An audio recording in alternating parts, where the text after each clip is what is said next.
یعنی انہوں نے نفسیات کو مارکیٹنگ سے جوڑ دیا ایک طرح سے۔ بالکل، اور یہ کتاب پروپیگنڈا 1928 میں لکھی گئی تھی۔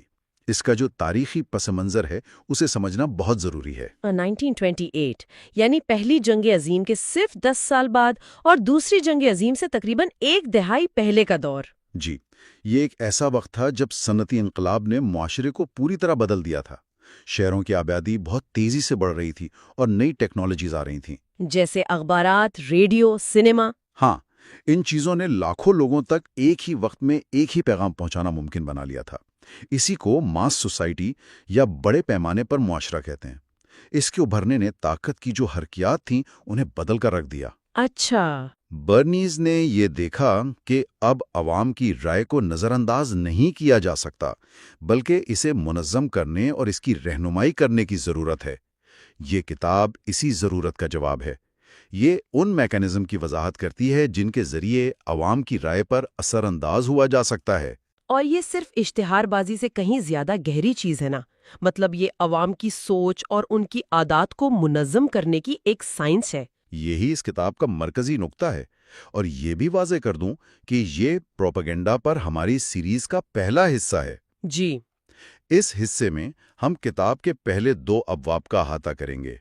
پہلا باب ہے افراتفری کو منظم کرنا یعنی آرگنائزنگ کیوس، اور دوسرا ہے نیا پروپیگنڈا یعنی دا نیو پروپیگنڈا۔ تو آئیے پہلے باب افراتفری کو منظم کرنا سے ہی شروع کرتے ہیں۔ برنیز باب کا آغاز ایک ایسے جملے سے کرتے ہیں جو پڑھ کر انسان ایک لمحے کے لیے رک جاتا ہے۔ جی، وہ لکھتے ہیں، عوام کی منظم عادات اور آراء کی شعوری اور ذہین ہیرا پھیری جمہوری معاشرے کا ایک اہم عنصر ہے۔ ایک منٹ، ذہین ہیرا پھیری، اور وہ اسے جمہوری معاشرے کا ایک اہم عنصر کہہ رہے ہیں؟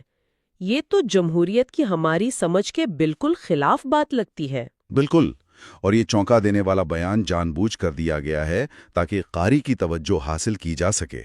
برنائز فوراً اس کی وضاحت کرتے ہیں کہ ان کا مطلب کیا ہے۔ اچھا۔ وہ کہتے ہیں کہ اگر آپ ایک ایسے معاشرے میں رہتے ہیں جہاں لاکھوں لوگ بستے ہیں تو ان کے درمیان ہاہنگی پیدا کرنے کے لیے کسی نہ کسی قسم کی تنظیم ضروری ہے۔ ٹھیک ہے۔ اسی تنظیم کو وہ ایک پوشیدہ حکومت یا انویزیبل گورنمنٹ کا نام دیتے ہیں۔ ان کے مطابق جو لوگ معاشرے کے اس نادیدہ میکانزم کو چلاتے ہیں وہ ایک پوشیدہ حکومت تشکیل دیتے ہیں جو ہمارے ملک کی حقیقی حکمران طاقت ہے۔ پوشیدہ حکومت؟ یہ تو کسی سازشی نظریے جیسا لگتا ہے۔ کیا برنائز واقعی یہ کہہ رہے ہیں کہ جمہوریت اسی طرح چلتی ہے؟ دیکھیں، وہ اسے سازشی نظریہ نہیں مانتے بلکہ ایک عملی ضرورت قرار دیتے ہیں۔ ان کا ترک یہ ہے کہ جدید دنیا بہت پیچیدہ ہے۔ یہ تو ہے۔ مثال کے طور پر معیشت ہے، سیاست ہے، خارجہ پالیسی ہے۔ ان تمام موضوعات پر ایک عام شہری کے پاس اتنی معلومات یا اتنا وقت نہیں ہوتا کہ وہ ہر پہلو پر گہرائی سے تحقیق کر سکے۔ صحیح۔ اگر انتخابات میں 100 امیدوار کھڑے ہوں تو کیا ہر ووٹر ہر ایک کے منشور، اس کی تاریخ اور قابلیت کا تفصیلی جائزہ لے سکتا ہے؟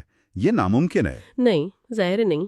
اسی لیے تو سیاسی جماعتیں ہوتی ہیں نا، جو انتخاب کو 2 یا 3 اہم امیدواروں تک محدود کر دیتی ہیں۔ بالکل، اور برنیز اسی کو افراتفری کو منظم کرنا کہتے ہیں۔ سیاسی جماعتیں، میڈیا ہاؤسز، ماہرین اور مختلف سماجی رہنما، یہ سب مل کر اس پوشیدہ حکومت کا حصہ ہیں۔ اچھا۔ یہ ہمارے لیے معلومات کو فلٹر کرتے ہیں، پیچیدہ مسائل کو آسان بناتے ہیں اور ہمارے سامنے محدود اور قابل انتظام آپشنز رکھتے ہیں۔ اور یہ صرف سیاست میں نہیں ہوتا ہوگا؟ نہیں، ہرگز نہیں۔ برنیز ایک اور مثال دیتے ہیں۔ اگر آپ کو بازار سے صابن خریدنا ہو اور آپ کے سامنے ہزاروں برانڈز ہوں اور ہر ایک کی کیمیائی ساخت کا تجزیہ کرنا پڑے تو آپ کبھی فیصلہ ہی نہیں کر پائیں گے۔ تو پھر کمپنیاں برانڈز بناتی ہیں، اشتہار چلاتی ہیں تاکہ ہمارے ذہن میں چند نام رہ جائیں اور ہمارا انتخاب آسان ہو جائے۔ لیکن کیا یہ عوام کی ذہانت کی توہین نہیں؟ کیا ہم خود فیصلے کرنے کے قابل نہیں؟ برنیز کے مطابق یہ ذہانت کا سوال نہیں ہے، یہ کارکردگی کا ہے۔ معاشرہ ایک خاموش معاہدے پر چلتا ہے کہ ہم کچھ معاملات میں قیادت کو قبول کریں گے تاکہ زندگی چلتی رہے۔ جیسے ہم ڈاکٹر پر بھروسہ کرتے ہیں۔ بالکل، ہم ڈاکٹر پر بھروسہ کرتے ہیں کہ وہ ہمارے لیے صحیح دوا تجویز کرے گا، ہم اس کی کیمسٹری خود نہیں پڑھتے۔ اسی طرح ہم ان ذہین اقلیتوں پر بھروسہ کرتے ہیں کہ وہ ہمارے لیے عوامی مسائل کو چھان کر پیش کریں۔ ٹھیک ہے۔ برنیز کا کہنا ہے کہ ٹیکنالوجی جیسے ریڈیو اور اخبارات اس نے اس عمل کو اور بھی ضروری بنا دیا ہے، کیونکہ اب خیالات اور معلومات سیکنڈوں میں پھیل سکتے ہیں۔ جس سے افراتفری کا خطرہ بھی بڑھ گیا ہے۔ جی، اور اس کا ایک اور دلچسپ پہلو یہ ہے کہ یہ ٹیکنالوجی لوگوں کو صرف جغرافیائی طور پر نہیں بلکہ مفادات کی بنیاد پر بھی جوڑتی ہے۔ ہاں، یہ ایک بہت اہم نقطہ ہے۔ 1928 میں بھی برنیز دیکھ رہے تھے کہ معاشرہ لاتعداد چھوٹے چھوٹے گروہوں میں بٹا ہوا ہے، جیسے سزائے موت کے خاتمے کی لیگ سے لے کر کتوں سے محبت کرنے والوں کے کلب تک۔ صحیح۔ ہر گروہ کا اپنا رہنما ہوتا ہے، اپنے خیالات، اپنی اقدار ہوتی ہیں۔ اس پوشیدہ حکومت کا کام یہ سمجھنا ہے کہ ہر گروہ پر کون اثر انداز ہوتا ہے اور پھر ان رہنماؤں کے ذریعے پورے گروہ تک اپنا پیغام پہنچانا ہے۔ یعنی وہ جڑ کو پکڑتے ہیں۔ بالکل۔ برنیز کا موقف ہے کہ اس میکانزم پر افسوس کرنا بیکار ہے۔ یہ جدید معاشرے کی حقیقت ہے اور اس کتاب کا مقصد صرف یہ بتانا ہے کہ یہ کام کیسے کرتا ہے۔ تو اگر یہ پوشیدہ حکومت معاشرے کو منظم کرنے کے لیے ضروری ہے اور یہ گروہوں کے رہنماؤں کے ذریعے کام کرتی ہے، تو سوال یہ پیدا ہوتا ہے کہ ان کے پاس اصل طاقت کیا ہے؟ وہ کون سا اوزار استعمال کرتے ہیں جس سے وہ لاکھوں لوگوں کی سوچ کو منظم کرتے ہیں؟ میرے خیال میں اس کا جواب ہمیں دوسرے باب میں ملتا ہے، جہاں برنیز نئے پروپیگنڈا کی بات کرتے ہیں۔ بالکل، دوسرا باب اسی اوزار کی وضاحت کرتا ہے۔ برنیز ایک تاریخی موازنہ کرتے ہیں۔ وہ کہتے ہیں کہ پرانے زمانے میں طاقت بادشاہوں کے پاس تھی۔ جیسے فرانس کے بادشاہ لوئی چوہردم کا مشہور قول تھا، ریاست میں ہوں۔ جی، طاقت کا مرکز واضح تھا، نظر آنے والا تھا۔ لیکن صنعتی انقلاب، تعلیم کے پھیلاؤ اور پریس کی آزادی نے یہ طاقت بادشاہوں سے چھین کر عوام کو دے دی۔ عوام کی طاقت ایک حقیقت بن گئی۔ لیکن برنیز کہتے ہیں کہ اب ایک واپسی شروع ہو گیا ہے۔ اقلیت، یعنی وہی ذہنین اقلیت یا پوشیدہ حکومت، اس نے اکثریت پر اثر انداز ہونے کا ایک نیا اور بہت طاقتور طریقہ دریافت کر لیا ہے۔ اور وہ طریقہ ہے پروپیگنڈا۔ ٹھیک ہے۔ جی، اور وہ یہ دعویٰ کرتے ہیں کہ 1928 تک سیاست ہو، کاروبار ہو، سماجی کام ہو، تعلیم ہو، کوئی بھی اہم شعبہ پروپیگنڈے کی مدد کے بغیر نہیں چل سکتا تھا۔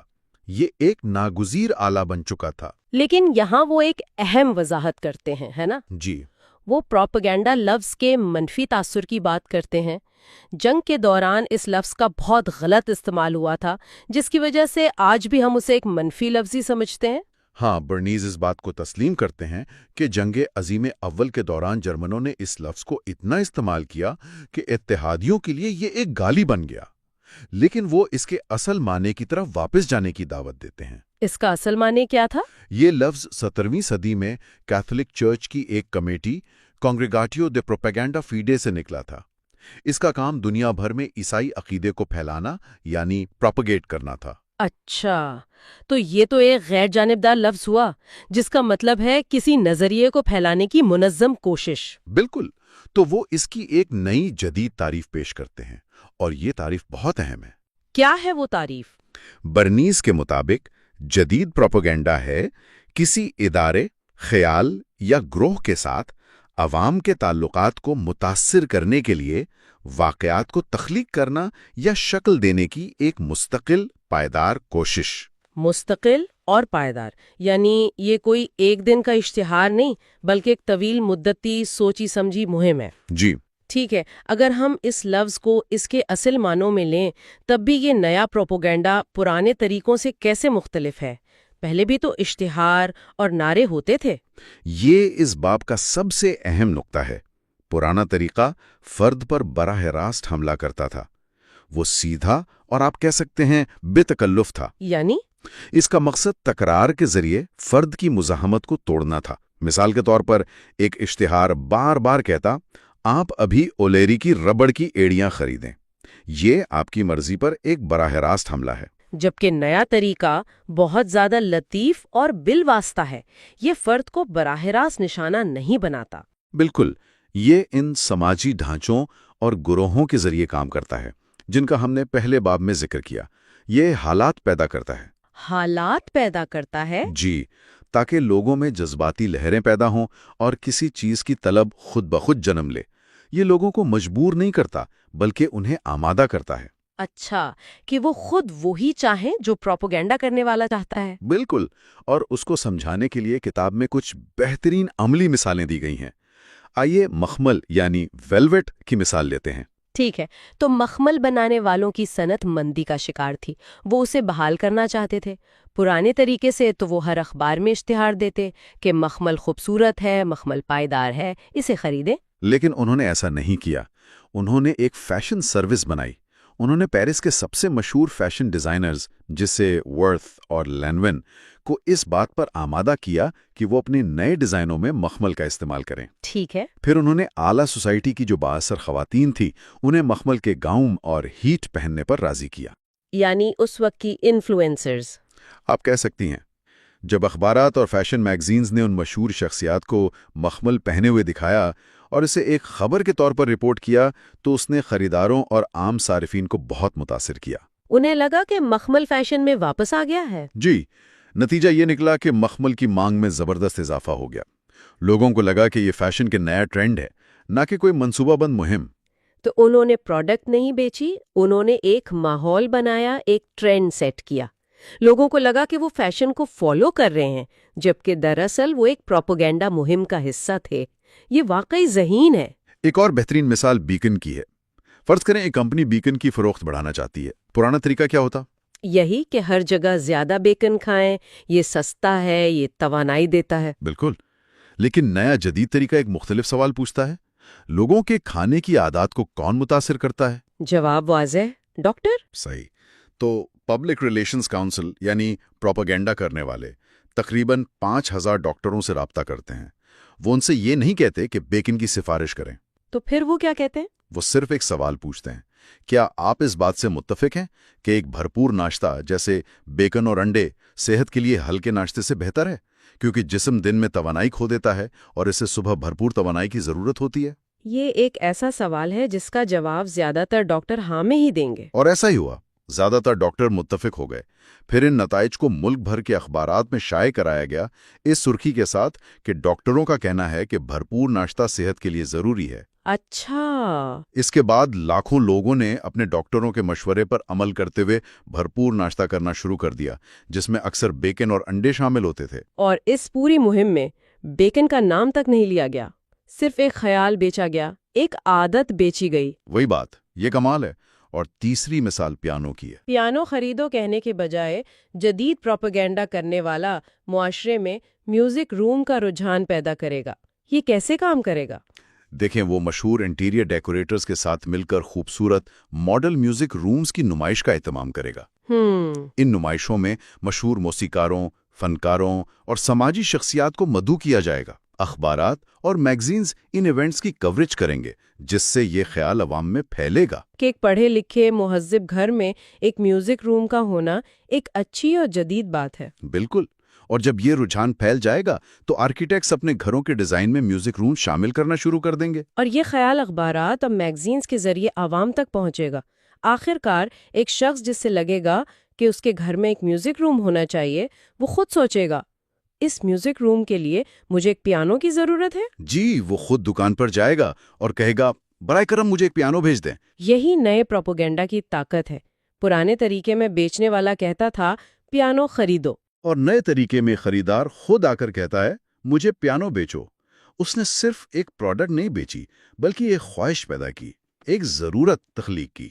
تو برنیز کا بنیادی موقف یہی ہے کہ یہ ذہنی اقلیتیں ہی ہیں جو پروپیگنڈا کو اس طرح مسلسل اور منظم طریقے سے استعمال کرتی ہیں۔ جی، یہی وہ لوگ ہیں جو عوام کو نئے خیالات سے آگاہ کرتے ہیں اور انہیں عمل کرنے پر آمادہ کرتے ہیں۔ تو اس سب کا کیا مطلب ہے؟ آج ہم نے دیکھا کہ برنیز کے مطابق کس طرح ایک پوشیدہ طاقت معاشرے کو افراتفری سے بچانے کے لیے ہماری رائے اور عادات کو منظم کرتی ہے۔ جی، اور یہ کہ نیا پروپیگنڈا براہ راست حملے کے بجائے بال واسطہ اور نفسیاتی طریقوں سے کام کرتا ہے تاکہ ہمیں یہ احساس ہو کہ جو فیصلے ہم کر رہے ہیں وہ ہمارے اپنے ہیں۔ یعنی یہ صرف خیالات کو بیچنا نہیں ہے، بلکہ ان حالات کو بنانا ہے جن میں وہ خیالات خود بخود ہمارے ذہن میں پیدا ہوں۔ بالکل۔ اگلے حصے میں ہم اس بات کا مزید گہرائی میں جائزہ لیں گے کہ پروپیگنڈا عملی طور پر کیسے کام کرتا ہے اور عوامی رائے کو کون کنٹرول کرتا ہے۔ یعنی وہ نئے پروپیگنڈا کرنے والے کون ہیں؟ پچھلی نشست میں ہم نے برنیز کے ایک بہت ہی طاقتور نظریے پر بات کی تھی جسے وہ غیر مرئی حکومت کہتا ہے۔ بالکل، یعنی معاشرے میں ایک ایسا چھوٹا مگر با اثر گروہ جو عوام کی سوچ اور ان کی عادات کو منظم کرتا ہے۔ ہاں، اور ہم نے یہ بھی سمجھا تھا کہ برنیز کے نزدیک ایک جدید پیچیدہ معاشرے کو افراتفری سے بچانے کے لیے یہ عمل کیوں ناگزیر ہے۔ اور ہم نے وہ تاریخی پس منظر بھی دیکھا تھا کہ کیسے صنعتی انقلاب اور میڈیا کی طاقت نے اختیارات کو بادشاہوں سے عوام کو دے دیا، اور اس نئی عوامی طاقت کو ایک سمت دینے کی ضرورت نے نئے پروپیگنڈا کو جنم دیا۔ آج ہم اسی سائنسی طریقے کی گہرائی میں اتریں گے۔ آج کی گفتگو کا محور کتاب کا ایک بہت ہی اہم باب ہے، عوامی تعلقات کی نفسیات، the psychology of public relations. ہم یہ سمجھنے کی کوشش کریں گے کہ وہ کون سے نفسیاتی اصول ہیں جن کی بنیاد پر برنیز یہ دعویٰ کرتا ہے کہ عوام کی رضامندی کو باقاعدہ طور پر اس کے الفاظ میں انجینئر کیا جا سکتا ہے۔ یہ بہت بڑا دعویٰ ہے ویسے۔ بہت بڑا دعویٰ ہے۔ تو آئیے اس کی پہلی پرت کھولتے ہیں۔ برنیز کے پورے نظریے کی بنیاد ایک بہت ہی بنیادی نقطے پر کھڑی ہے کہ ایک فرد جب اکیلا ہوتا ہے تو اس کی سوچ، اور جب وہ ایک گروہ کا حصہ بن جاتا ہے تو اس کی سوچ میں زمین آسمان کا فرق ہوتا ہے۔ یہیں سے سارا کھیل شروع ہوتا ہے نا؟ جی، یہ کلیدی نقطہ ہے۔ برنیز اپنے دور کے مفکرین جیسے گستاف لی بون اور ٹروٹر کا حوالہ دیتے ہوئے کہتا ہے کہ گروہی ذہن یا ہرڈ مائنڈ ایک بالکل الگ چیز ہے۔ اچھا۔ یہ منطق اور دلیل کی بنیاد پر نہیں سوچتا، اس کے اپنے جذبات ہوتے ہیں، اپنی عادتیں ہوتی ہیں، اور یہ تاثرات پر رد عمل دیتا ہے۔ وہ صاف کہتا ہے کہ گروہ سوچتا نہیں بلکہ اس کے امپلسز ہوتے ہیں۔ یہ بات تھوڑی عجیب لگتی ہے، مطلب جب میں اپنے کمرے میں اکیلا بیٹھا کوئی فیصلہ کر رہا ہوں تب بھی میں اس گروہی ذہن کا حصہ ہوں؟ برنیز کے مطابق بالکل۔ وہ لکھتا ہے کہ انسان فطرتاً ایک گروہی مخلوق ہے۔ وہ خود کو ایک ریوڑ کا حصہ محسوس کرتا ہے، چاہے وہ اپنے کمرے میں بالکل تنہا ہی کیوں نہ ہو۔ ہوں گے۔ ہمارے ذہن پر ہمارے خاندان، ہمارے دوستوں، ہمارے معاشرے کی سوچ کے ان گنت غیر مرئی دھاگے ہر وقت اثر انداز ہو رہے ہوتے ہیں۔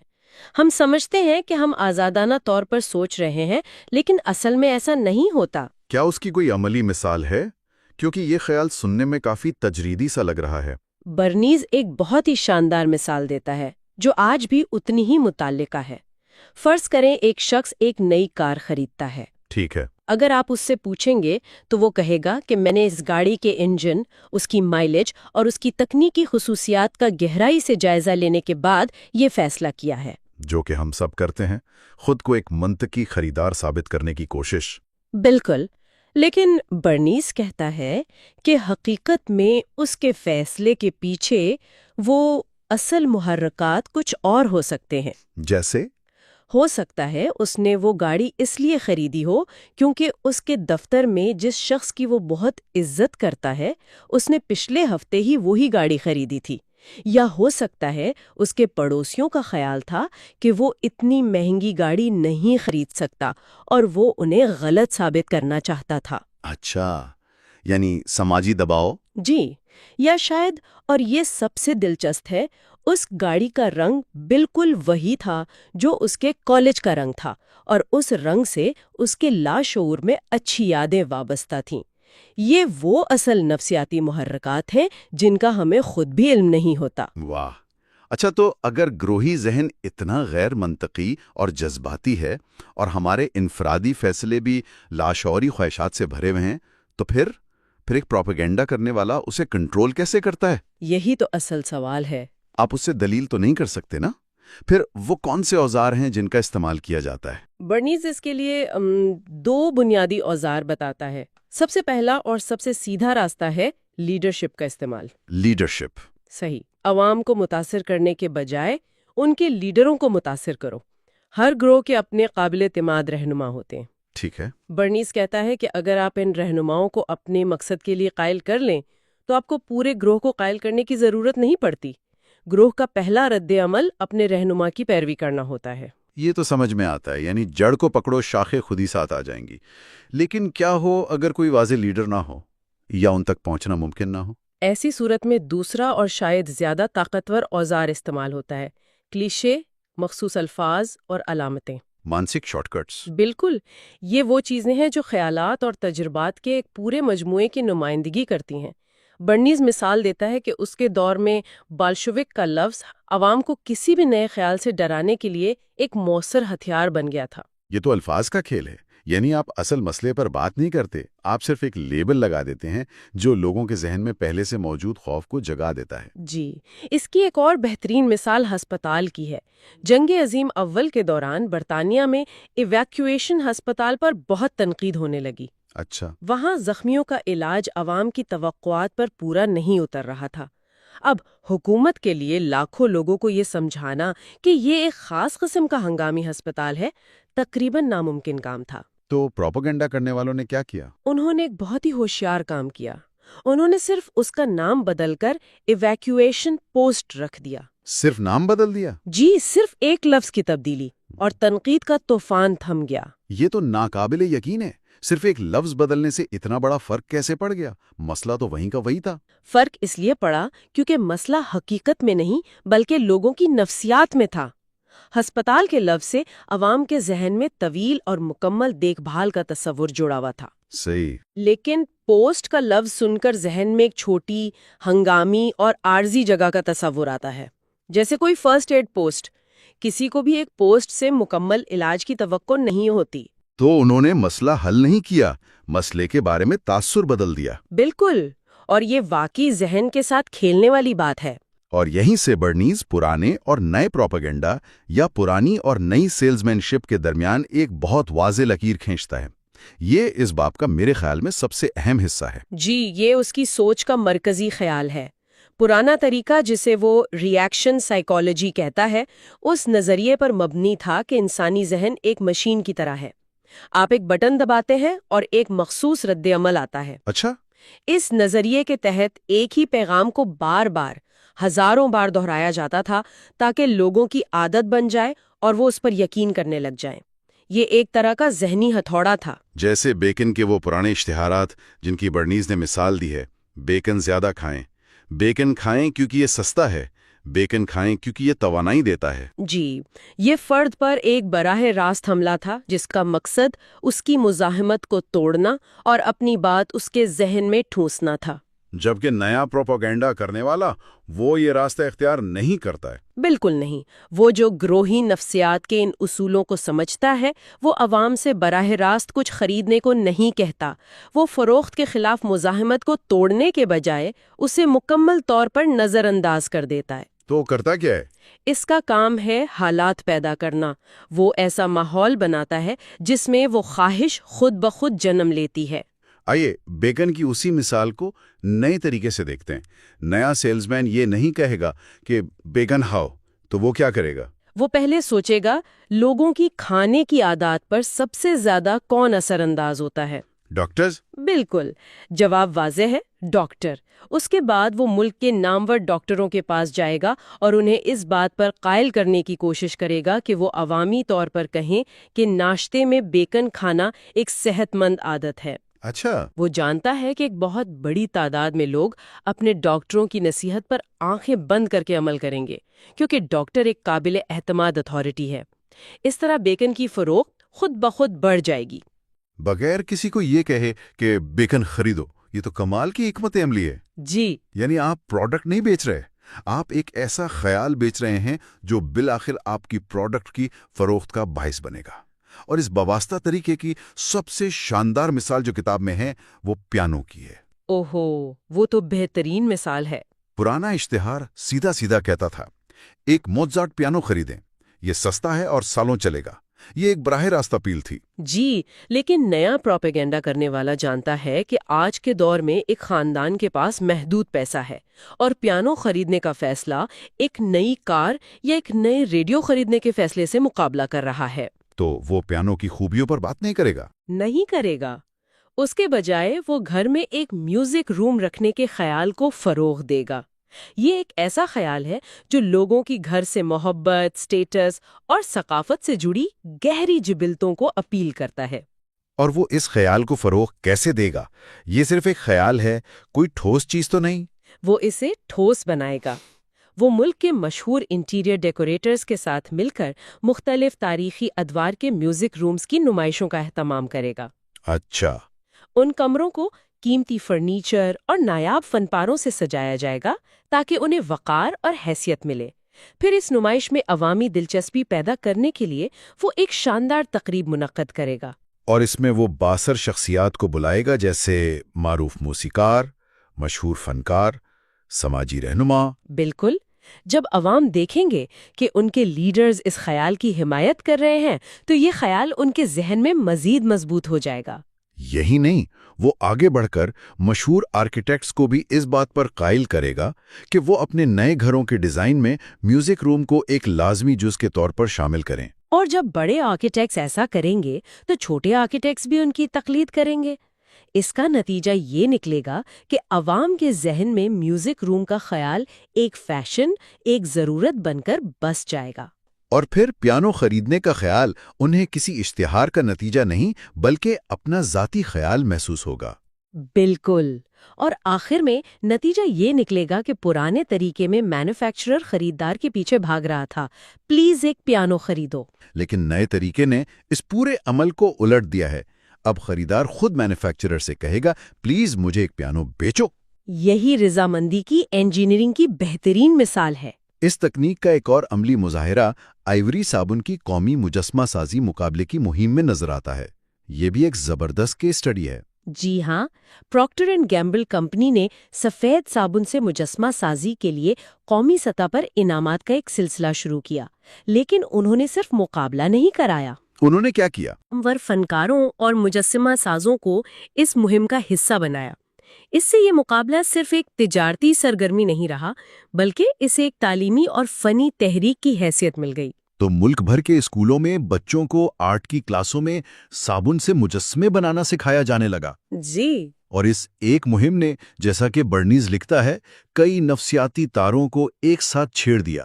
اس نے لوگوں کی جمالیاتی حس کو اپیل کیا، مقابلہ بازی کے جذبے کو ابھارا، گروپ میں مل کر کام کرنے کے سماجی رجحان کو استعمال کیا، اور سب سے بڑھ کر ماں کی ممتا کو بھی استعمال کیا، کیونکہ مائیں گھر میں بچوں کو اس تعمیری کام میں مصروف دیکھنا پسند کرتی تھیں۔ اور یہاں ایک بنیادی اصول سامنے آتا ہے۔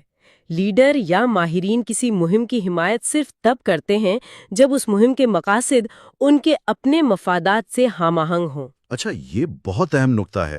آئیوری صابن کے مقابلے میں نامور فنکاروں اور ماہرین تعلیم نے اس لیے حمایت کی کیونکہ یہ مقابلہ ملک میں فن اور تخلیقی صلاحیتوں کو فروغ دے رہا تھا، جو ان کا اپنا مقصد بھی تھا۔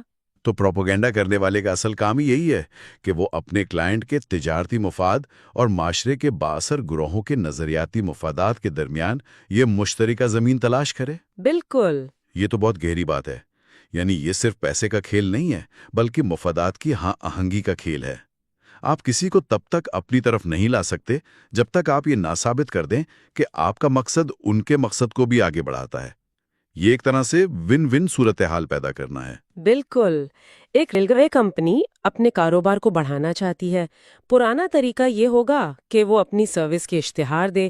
نیا طریقہ یہ ہے کہ وہ دیکھے کہ کمپنی کے مفادات اور اس کی کمیونٹیز کے مفادات کہاں ملتے ہیں۔ اور پھر وہ کمپنی کو چیمبرز آف کامرس کے ساتھ مل کر کام کرنے پر آمادہ کرے گا تاکہ ان علاقوں میں نئی صنعتیں لانے میں مدد کی جا سکے۔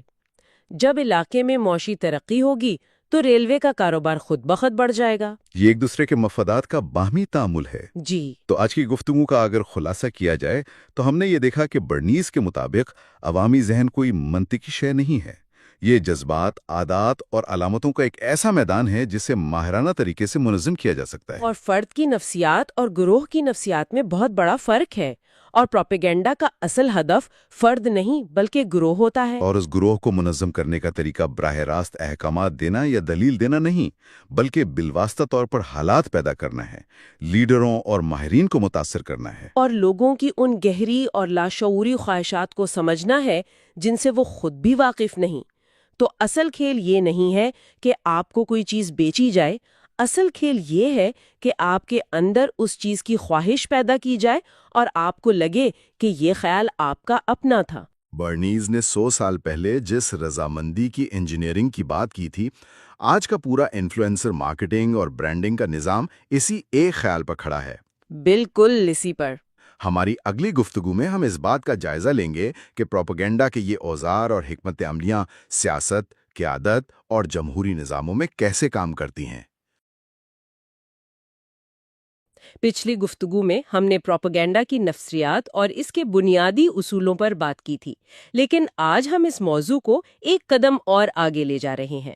ہم خاص طور پر ایڈورڈ برنیز کی کتاب کے 2 بہت ہی اہم ابواب پر گہرائی سے بات کریں گے۔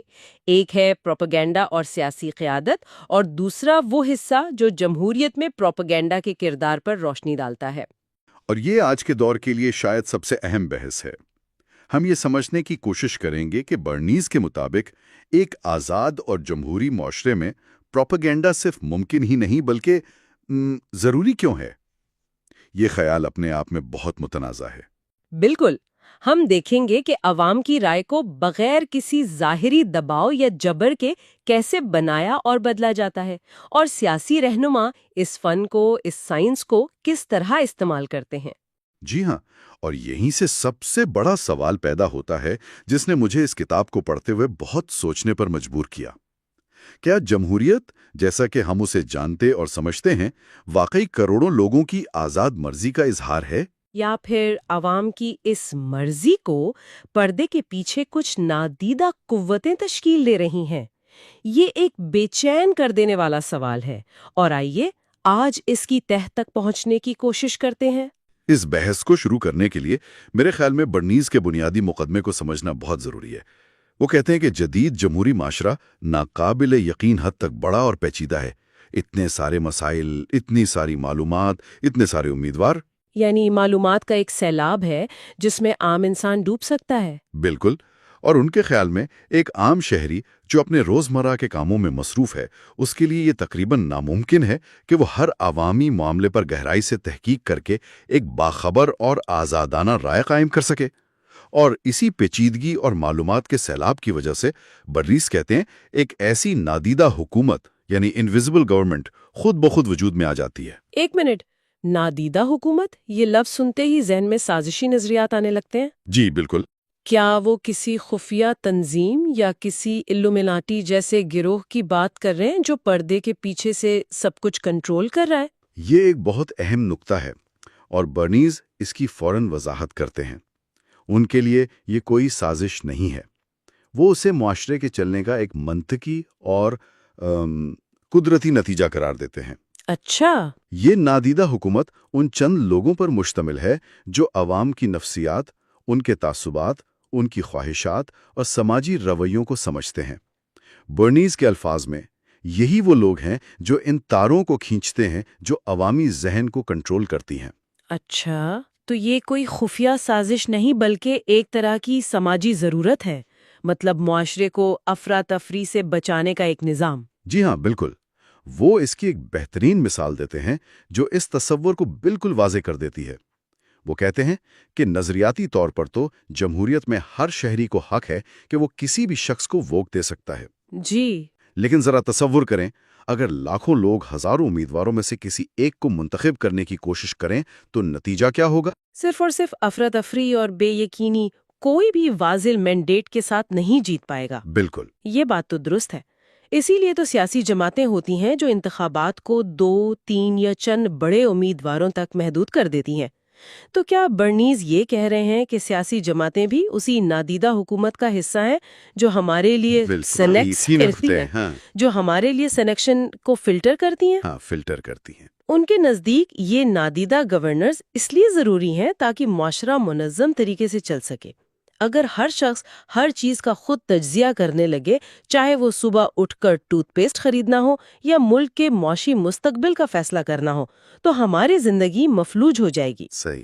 اس لیے برنیز کہتے ہیں کہ ہم نے بحیثیت معاشرہ رضاکارانہ طور پر اس بات پر اتفاق کیا ہے کہ ایک چھوٹا ماہر گروہ ہمارے لیے معلومات کو چھانے، معاملات کو آسان بنائے اور ہمارے سامنے محدود لیکن قابل فہم انتخاب پیش کرے۔ اور پروپیگنڈا وہ آلہ ہے، وہ ٹول ہے جس کے ذریعے یہ سارا عمل انجام پاتا ہے۔ جی، یہ وہ طریقہ ہے جس سے یہ نادیدہ حکومت عوام تک اپنے خیالات پہنچاتی ہے اور انہیں ایک خاص سمت میں سوچنے پر آمادہ کرتی ہے۔ صحیح کہا، پروپیگنڈا وہ انجن ہے جو اس پورے نظام کو چلاتا ہے۔ یہ افراتفری کو ایک منظم شکل دینے کا ایک طریقہ ہے۔ اچھا، یہ نادیدہ حکومت والی بات تو ایک حد تک سمجھ آتی ہے کہ معاشرے کو ایک نظم و ضبط کی ضرورت ہے، لیکن اس سارے نظام میں ایک منتخب سیاسی رہنما کہاں کھڑا ہے؟ کیا وہ بھی اسی نادیدہ حکومت کا ایک مہرہ ہے یا وہ اسے استعمال کرتا ہے؟ یہیں پر برنیز سیاست دانوں پر اپنی تنقید کا آغاز کرتے ہیں۔ اور وہ بہت سخت تنقید کرتے ہیں۔ وہ کہتے ہیں کہ جدید جمہوریت کا سب سے بڑا مسئلہ یہ نہیں کہ عوام کو کیسے راضی کیا جائے، بلکہ یہ ہے کہ اپنے رہنماؤں کو قیادت کرنے پر کیسے آمادہ کیا جائے۔ وہ اس مشہور مقولے کو یکسر مسترد کرتے ہیں کہ عوام کی آواز خدا کی آواز ہے۔ برنیز کے نزدیک یہ ایک خطرناک خوش فہمی ہے۔ کیوں؟ جمہوریت کی تو بنیادی سی نظریے پر ہے۔ برنیز کہتے ہیں کہ عوام کی رائے اکثر ان کی اپنی نہیں ہوتی، یہ پہلے سے موجود تعصبات، سنی سنائی باتوں اور ان نعروں اور زبانی فارمولوں کا مجموعہ ہوتی ہے جو رہنما خود انہیں فراہم کرتے ہیں۔ یعنی عوام کی رائے دراصل رہنماؤں کی فراہم کردہ سوچ کی بازگشت ہوتی ہے۔ بالکل۔ اور یہیں وہ سیاست اور کاروبار کا وہ مشہور موازنہ کرتے ہیں جو آج بھی اتنا ہی سچ لگتا ہے نا؟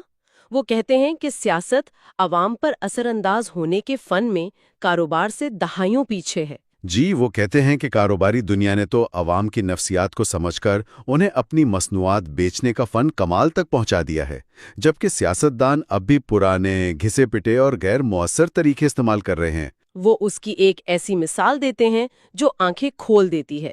وہ ایملی نیول بلیئر نامی ایک خاتون کا ذکر کرتے ہیں جنہوں نے ایک سیاسی مہم کے اخراجات کا تجزیہ کیا۔ ہاں، یہ حصہ بہت دلچسپ تھا۔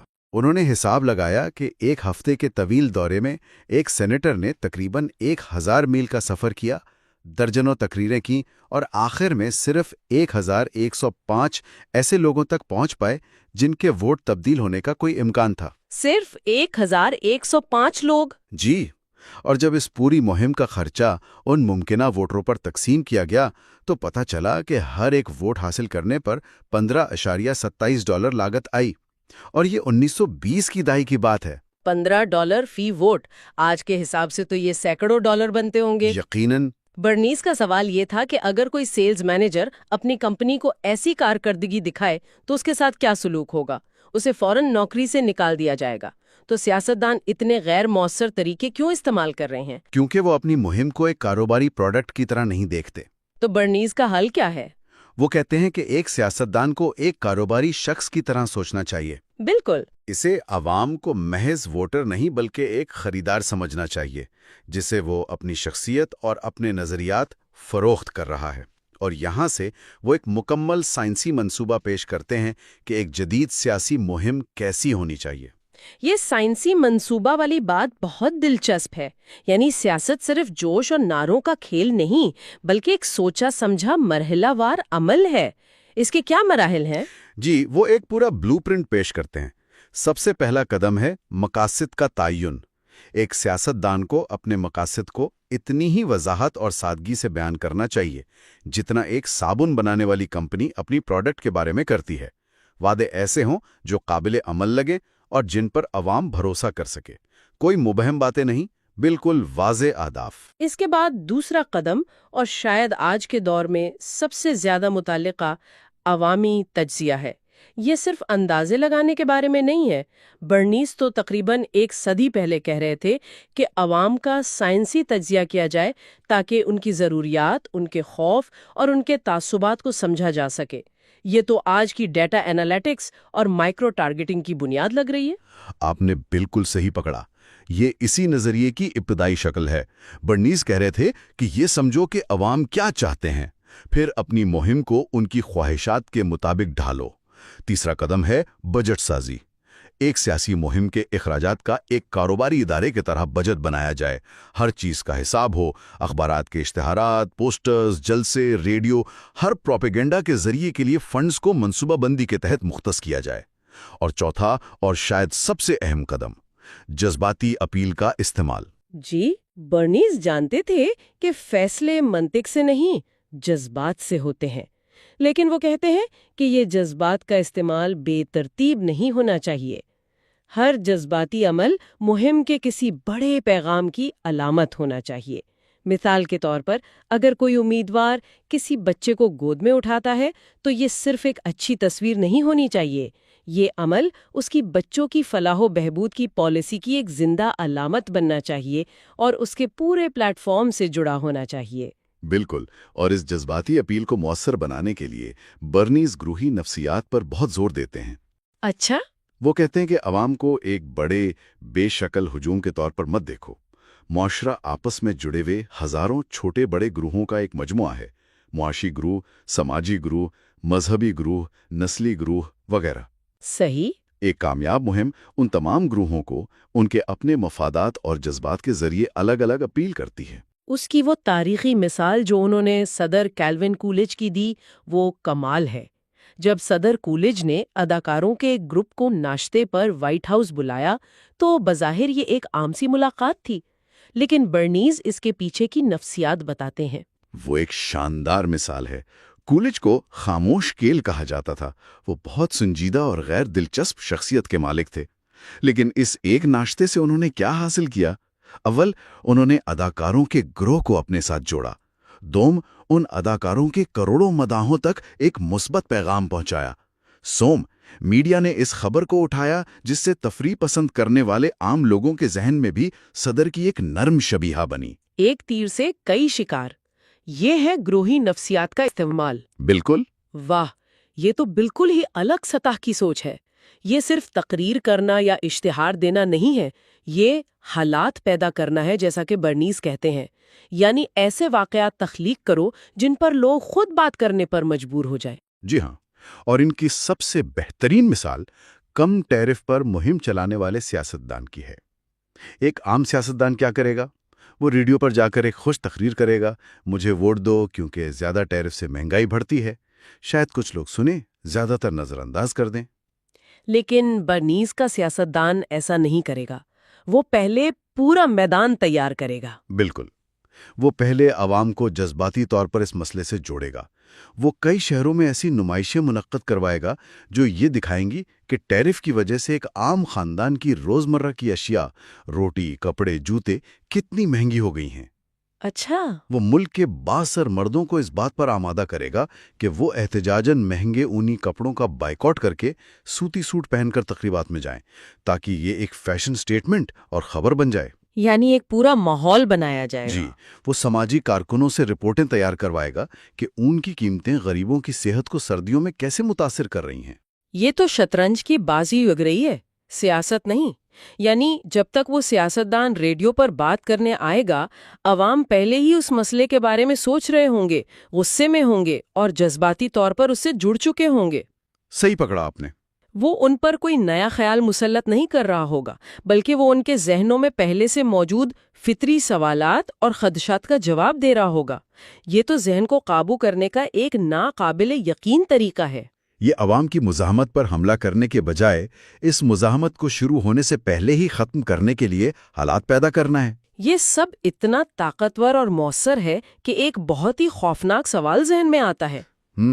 اگر پروپیگنڈا اتنا ہی سائنسی اور طاقتور ہے تو کیا ایک اچھا پریس ایجنٹ یا پبلک ریلیشنز کا ماہر کسی بھی عام کھوکھلے انسان کو ایک عظیم قومی رہنما بنا کر پیش کر سکتا ہے؟ کیا وہ عوام کو کچھ بھی بیچ سکتا ہے؟ برنائز اس کا جواب بڑی وضاحت سے نفی میں دیتے ہیں۔ وہ کہتے ہیں کہ ایسا ہرگز نہیں ہے۔ اچھا۔ رہنما کے پاس کوئی ٹھوس چیز، کوئی حقیقی پیغام، کوئی قابل قدر نظریہ، کوئی کرشماتی شخصیت ہونی چاہیے جسے عوام شعوری یا لاشعوری طور پر سننا چاہتے ہیں۔ ان کے اپنے الفاظ میں، پروپیگنڈا کے لیے زرخیز زمین کا ہونا ضروری ہے۔ پروپیگنڈا اس بیج کو تیزی سے اگا کر ایک تناور درخت بنا سکتا ہے، لیکن بیج خود رہنما کے پاس ہونا چاہیے۔ تو پروپیگنڈا ایک خالی شخصیت کو بڑا نہیں بنا سکتا، یہ صرف ایک موجودہ خوبی کو کئی گنا بڑھا چڑھا کر پیش کرتا ہے۔ یہ بات کسی حد تک اطمینان بخش ہے۔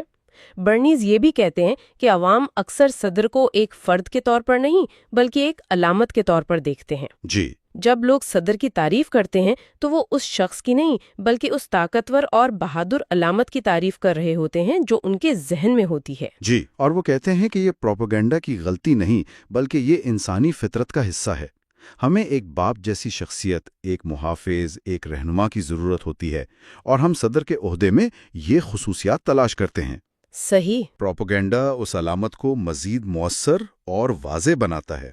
ان کے نزدیک ایک حقیقی رہنما وہ نہیں جو عوام کی رائے کے پیچھے چلے یا ٹرائل بلون اڑا کر دیکھے کہ ہوا کا رخ کس طرف ہے۔ ایک حقیقی رہنما کا ایک واضح مقصد ہوتا ہے، اور وہ پروپیگنڈا کی تکنیک کو ایک سائنسدان کی طرح استعمال کر کے عوام کو اس مقصد کی طرف لے کر جاتا ہے۔ اور اسی سوچ کی بنیاد پر وہ اپنی سب سے بنیاد پرست اور متنازع تجویز پیش کرتے ہیں۔ وہ کہتے ہیں کہ مستقبل کی حکومت میں صدر کی کابینہ میں ایک عوامی تعلقات کا سیکریٹری یعنی سیکریٹری آف پبلک ریلیشنز کا عہدہ ہونا چاہیے۔ یہ ان کے پورے فلسفے کا نچوڑ ہے۔ وہ حکومت میں پروپیگنڈا کو ایک باقاعدہ ادارے دھاتی شکل دینا چاہتے ہیں۔ مطلب باقاعدہ ایک وزارت؟ جی، ایک طرح سے۔ اس سیکریٹری کا کام صرف پریس ریلیز جاری کرنا نہیں ہوگا، بلکہ وہ ایک تربیت یافتہ ماہر ہوگا جو عوامی سوچ اور رجحانات کا مسلسل تجزیہ کرے گا۔ اس کا کام حکومت کو عوام کے بارے میں اور عوام کو حکومت کے بارے میں باخبر رکھنا ہوگا۔ وہ حکومتی پالیسیوں کو عوام کے سامنے اس طرح پیش کرے گا کہ وہ اسے آسانی سے سمجھ سکیں اور قبول کر لیں۔ ایک کابینہ کی سطح کا پروپیگنڈا وزیر، یہ سننے میں ہی بہت عجیب لگتا ہے، لیکن برنیز کے لیے یہ حکومت اور عوام کے درمیان رابطے کو مؤثر بنانے کا ایک منطقی قدم تھا۔ جی، تو آج کی گفتگو کا خلاصہ یہ ہے کہ برنیز کے لیے جمہوریت اور سیاست میں پروپیگنڈا محض انتخابات جیتنے کا ایک وقتی حربہ نہیں، یہ ایک پیچیدہ معاشرے کو چلانے، افراتفری کو منظم کرنے اور حکومت اور عوام کے درمیان ایک مسلسل اور ضروری تعلق قائم رکھنے کا ایک ناگزیر عمل ہے۔ یہ رائے عامہ کی تشکیل کا ایک فن بھی ہے اور ایک سائنس بھی۔ بالکل۔ اور ان کا یہ خیال کہ صدر کی کابینہ میں عوامی تعلقات کا سیکریٹری ہونا چاہیے، آج کے دور میں بہت گہرے سوالات کو جنم دیتا ہے۔ یہ ایک سوچنے پر مجبور کرنے والا خیال ہے۔ برنیز نے اسے حکومت کو زیادہ مؤثر اور عوام دوست بنانے کا ایک ذریعہ سمجھا، لیکن ہمیں یہ سوچنا ہوگا کہ اگر حکومت کی اعلیٰ ترین سطح پر پروپیگنڈا کو باضابطہ طور پر تسلیم کر لیا جائے تو اس کے شفافیت، سچائی اور جمہوری اقدار پر کیا اثرات مرتب ہوں گے۔ عوام کی رہنمائی کرنے اور انہیں کنٹرول کرنے کے درمیان جو باریک سی لکیر ہے وہ کہاں کھینچی جائے گی؟ یہ وہ سوال ہے جس پر غور کرنا بہت ضروری ہے۔ ایک بہترین نقطہ۔ اس سوچ کے ساتھ ہم آج کی گفتگو ختم کرتے ہیں۔ اگلے حصے میں ہم اسی کتاب سے یہ جائزہ لیں گے کہ برنیز کے مطابق کاروبار، تعلیم اور دیگر سماجی اداروں میں پروپیگنڈا کا کیا کردار ہے۔ ہم نے سمجھا کہ پروپیگنڈا کیا ہے اور یہ کس طرح انسانی نفسیات کی گہرائیوں میں اتر کر کام کرتا ہے، اور یہ بھی کہ برنیز کے لیے یہ کوئی منفی لفظ نہیں تھا، بلکہ وہ اسے ایک جدید پیچیدہ معاشرے کو چلانے کا ایک ضروری اوزار سمجھتا تھا۔ صحیح۔ تو آج ہم اسی اوزار کو عملی طور پر کام کرتے ہوئے دیکھیں گے۔ آج ہم 3 اہم شعبوں پر بات کریں گے۔ کون کون سے؟ پہلا ہے کاروبار میں پروپیگنڈا کا کردار، پھر تعلیم میں اس کا استعمال، اور سماجی اداروں میں اس کی طاقت۔ جی، مطلب ہم یہ دیکھیں گے کہ یہ نظریات ہماری روزمرہ کی زندگی میں کیسے داخل ہوتے ہیں، ہماری خریداریوں میں، ہماری سوچ میں۔ دیکھیں، آج ہم اس چھپے ہوئے نظام کو سمجھنے کی کوشش کریں گے جو یہ فیصلہ کرتا ہے کہ کون سی چیز فیشن میں ہوگی، کس خیال کو معاشرے میں عزت ملے گی اور کون سی سماجی تبدیلی قابل قبول ہوگی۔ اور برنیز کے مطابق یہ سب اتفاق نہیں ہوتا، بالکل نہیں، یہ ایک منظم منصوبہ بندی کا نتیجہ ہے۔ تو آئیے کاروبار سے ہی شروع کرتے ہیں۔ برنیز کا کہنا ہے کہ 20ویں صدی کے شروع میں کاروبار اور عوام کا رشتہ وہ ہمیشہ کے لیے بدل گیا۔ جی، ایک بہت بڑی تبدیلی آئی۔ اب کوئی بھی بڑی کمپنی عوام کی رائے کو نظر انداز کرنے کا سوچ بھی نہیں سکتی تھی۔ ایسا کیوں ہوا؟ یہ اتنی بڑی تبدیلی کیوں آئی؟ تو دیکھیں، اس کی بنیادی طور پر 3 بڑی وجوہات تھیں۔ اچھا۔ سب سے پہلی وجہ تھی بڑے پیمانے پر پیداوار،